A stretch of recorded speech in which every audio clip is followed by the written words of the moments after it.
This is your Fox 10 News Now update.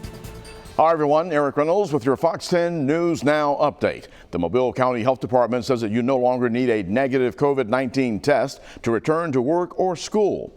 The department says that new research is showing that people with mild or moderate infections remain contagious for a maximum of 10 days.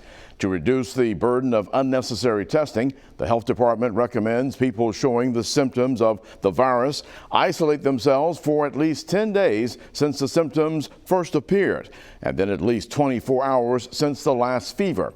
People who have been exposed to COVID-19 should still quarantine at home for at least 14 days.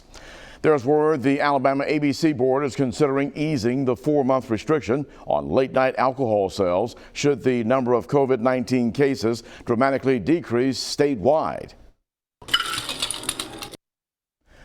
That would be welcome news to not only bar patrons, but the folks who make their money serving drinks. Many of them tell us that they are still trying to recover from the shutdown.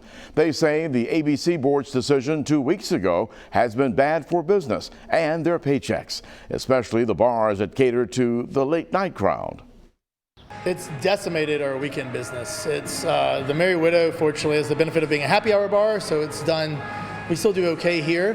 But Friday and Saturday, it ruins it. I think Mobile's always made it the same as a late night town. That's what people expect as people from out of town slowly come back, and that would be huge for people to be able to enjoy Mobile late night. Tonight, downtown has its first hybrid art walk, a mix of virtual and in-person venues. Bartenders that we spoke to believe that we're at least headed in the right direction. It's a big day for hundreds of college students in our area. The move-in day at the University of Mobile, one of those. Officials say that around 550 students will be living in dorms at the university this year. Several safety measures will be in place due to the ongoing coronavirus pandemic. Now, as students arrive on campus, they will stop at tents along the way to their dorms to get their temperatures checked. All students are required to wear masks and social distance. Now, students must also come at their assigned time to move in, and they can only bring 2 people with them to help. Classes at the University of Mobile begin on Monday.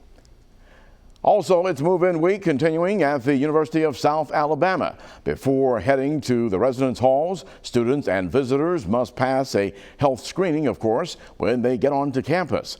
Each student is only allowed 2 people to help them move into the dorms, and they must arrive during their chosen appointment time. And masks must be worn at all times.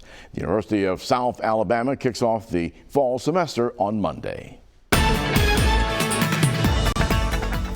I'm meteorologist Michael White with your Fox 10 Storm Track report. And before 4:30 this morning, we've got some rain and storms moving from offshore to onshore, mostly east of I-65. You got some light rain in Gulf Shores, Bon Secour, and Wolf Bay. And you've also got heavier, more widespread rain showing up around parts of Pensacola. That also includes the Naval Air Station over to Garcon Point. And we're going to continue to watch these showers as they move from offshore to onshore this morning. They do weaken as they move ashore, but that is going to make for some slick roads for that commute to work for your Friday morning. The bigger picture, moisture is still abundant, and we're going to end up dealing with about 70% coverage of rain and storms today and tonight. So we're going to have some coming ashore this morning. We're going to have some blowing through this afternoon, and we're going to have some coming through this evening. So make sure you have the rain gear with you. Heavy rain and lightning will still be the primary threats. We always say when thunder roars, go indoors, and that definitely applies today. Looking out in the tropics, we have Tropical Storm Josephine that is really battling some dry air and harsh wind shear conditions to the east of Puerto Rico. The maximum sustained winds have dropped down to 40 miles an hour. It's moving northwest at 17. It's not projected to become a hurricane, and it will recurve and it will begin to dissipate. By Tuesday night, we should see that thing completely off the board, so no burdens for the Gulf of Mexico, which is great news. The peak of the hurricane season, though, comes next month. Here's a glance at our weather headlines for this Friday. A humid Friday, rain and storms are going to be mixed in,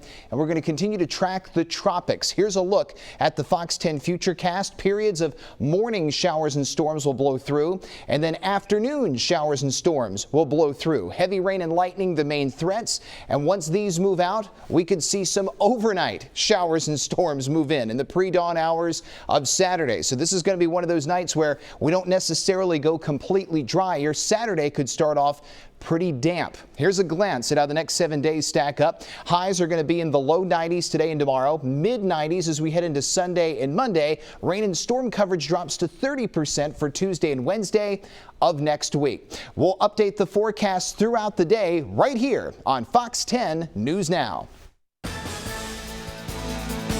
Stay tuned to Fox 10 News throughout the day for the latest updates. This has been your Fox 10 News Now update.